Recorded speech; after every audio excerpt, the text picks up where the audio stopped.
Hello everyone, we're here at Alley Pond Park here in Bayside. Doing this video today to talk about the drought. This is the third take I'm doing because somehow I am going completely off script. So let's hope I stay on topic today. So today is October 22nd.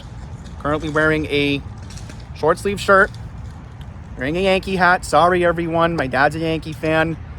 Hope they win the World Series for his sake, and he's from the Bronx. But very alarming today. We're 22 days into October. I'm wearing summertime clothing. It is in the 80s today here in New York City, here in Alley Pond Park. Very alarming, don't you think? Very alarming that we are not seeing normal 60-degree temperatures for this time of the year. It's not just here, but a majority of the Northeast, especially going into the Mid-Atlantic, are not seeing any significant rainfall. And meteorological experts have been saying that in years past this has happened. I want to show you something from Sam Champion this morning on Channel 7. Look at this. No rain at Central Park at all this month. At all. Which is very alarming. Ice slip today in Long Island broke their record high of 77 degrees. Today's high was 81. 81 degrees. Now, granted, we are now about a week away from daylight savings time officially ending on November 3rd, where we have to fall back the clocks an hour. So, thankfully, it's not long enough daytime heating that you see in a state like Florida. However, the alarming thing about it is this drought is causing problems. How is it causing problems, you may be wondering? Well, let's start off at nearby Cunningham Park yesterday. We had a brush fire not too far at Francis Lewis Boulevard, where my fire engine 299 in Utopia Parkway had to respond to it. They bought the hoses out, and thankfully, somebody called 911 to report it, and it got taken care of pretty quickly. And thank goodness, the fire department came right away to deal with it. But I noticed yesterday when I came home from work, I noticed there was some kind of smell in the air. Maybe I'm smelling it here too. I'm just looking around and it smells nice here, but I have to walk further back to Springfield Boulevard later, where I'm going to take the Q88 bus. I'm probably going to notice that the smell could be an issue if we have another brush fire. And not only that, but we have brush fires in New Jersey. And in Ohio, they're dealing with extreme drought conditions. And this is impacting full-time activities like apple picking. There's not enough water. Saturate the apples. Same with the pumpkins. Not enough water. And the issue that could become a rise, and nobody really seems to be paying attention to this, is the fact that out east in the Pine Barrens in Long Island,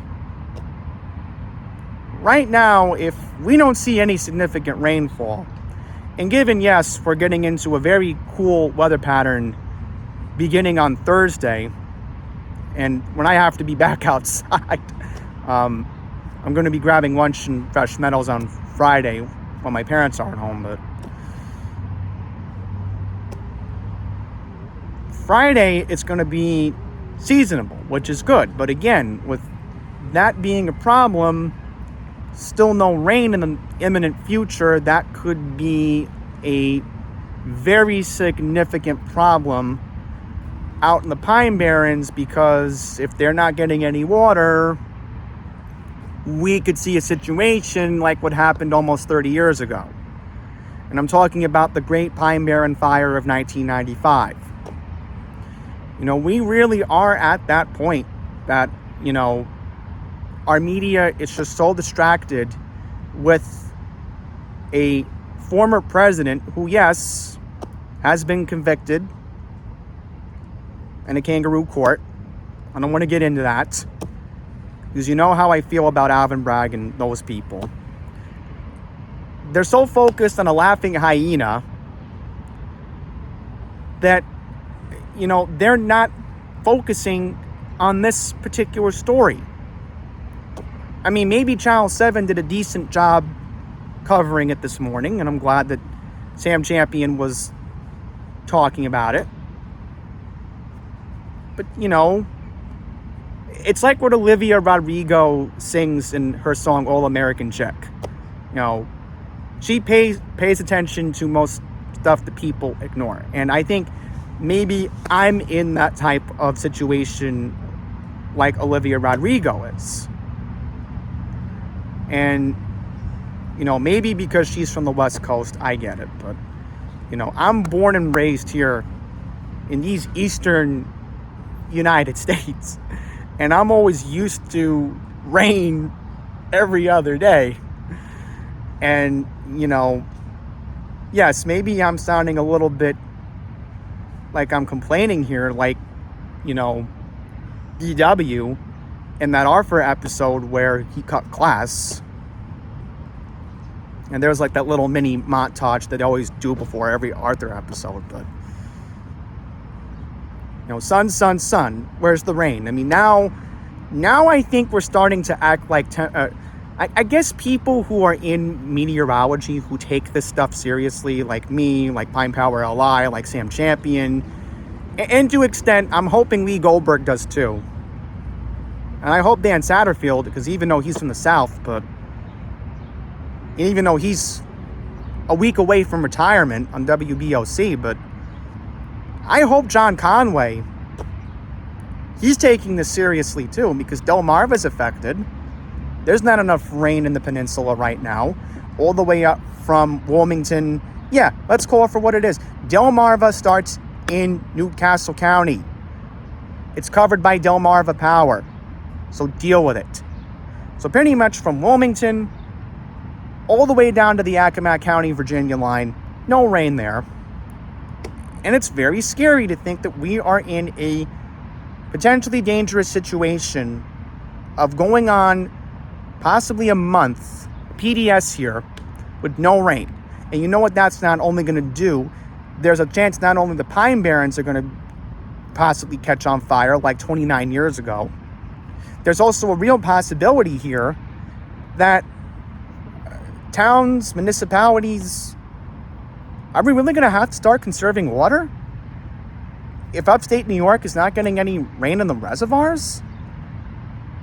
Delmarva, I mean, there are some places where we get our water from in Western Maryland. Thankfully, it comes from there, but they're not getting any rain either. If you look at a weather map and you say to yourself, where's the rain? Why is it so dry?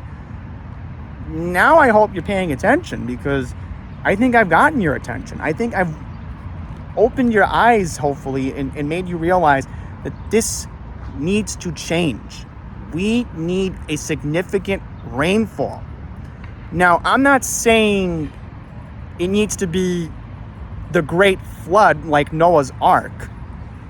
What I'm saying is we need a couple days where it rains one day, maybe it's cloudy the next, maybe it's sunny, I don't know, but then every other day or something it starts raining significantly, and then maybe we can get some of the water count back. But until then, if you look at the forecast from now until Halloween, and I've even looked at the 31st for next week, because I know a lot of trick-or-treaters are getting a little antsy, it's still going to be dry.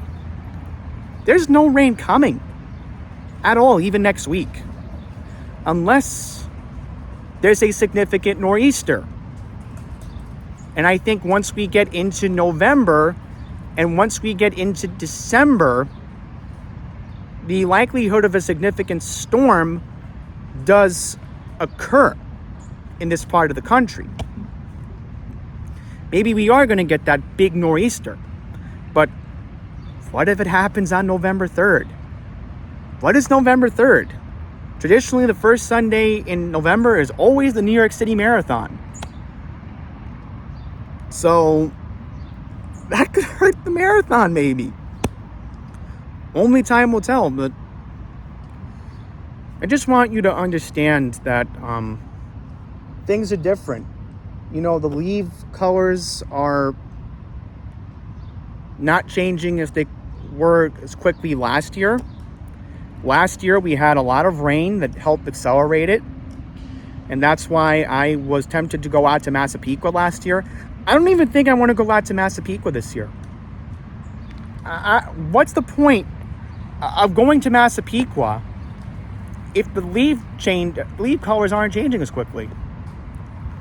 So, yeah, I just wanted you to wake up, you know, ask yourself, is this really normal? Do we really need to keep staying dry for so long and for the amount of time we haven't had rain? Ooh, hope it's not a bee.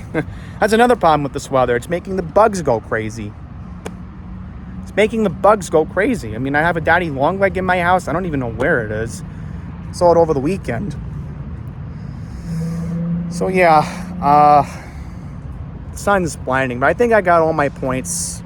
You know, I hope more people talk about it because, you know, we need more people to say it for what it is. We need rain, and if we don't get it anytime soon, you know, we're going to see pine barren fires, we're going to see wildfires, and we're going to see possibly water conservation happening, because I think we're getting to that point. And I hope we're not, but we need the rain.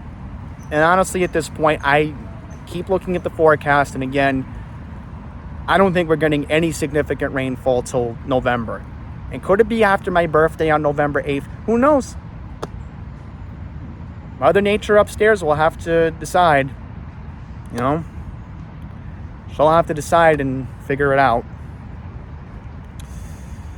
Let's hope she gives us rain. So anyhow, I've been going on for 12 minutes. I want to go take a little walk here and enjoy this nice abnormal late October day, because this is starting to remind me of how warm it got in March of 2020. Kind of starting to remind me of that. Okay, I think we're going to wrap it up. And I will make one more point. Noah's thinking that we're going to get into a very abnormally warm winter. So just like last year, actually no, 2022, could we possibly see no significant snowfall again? Could we be getting into that situation again,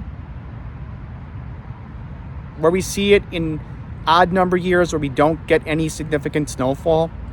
I think it could happen again. Only time will tell, because Noah's saying it's going to be pretty warm. Hope I don't have to bring out the short sleeve shirt again. But with climate change, and no, I don't like to use the word global warming. That's just too extreme. Climate change, anything's possible. The bugs are out here. So you know what, I'm just going to wrap up this video. Thank you all for watching. And please start taking our climate seriously, because start paying attention, because we need more people to wake up and realize that this is abnormal. We need rain, and if we don't get any significant rainfall anytime soon, there are going to be real consequences, like I said in this video. So thank you for watching, and that's it.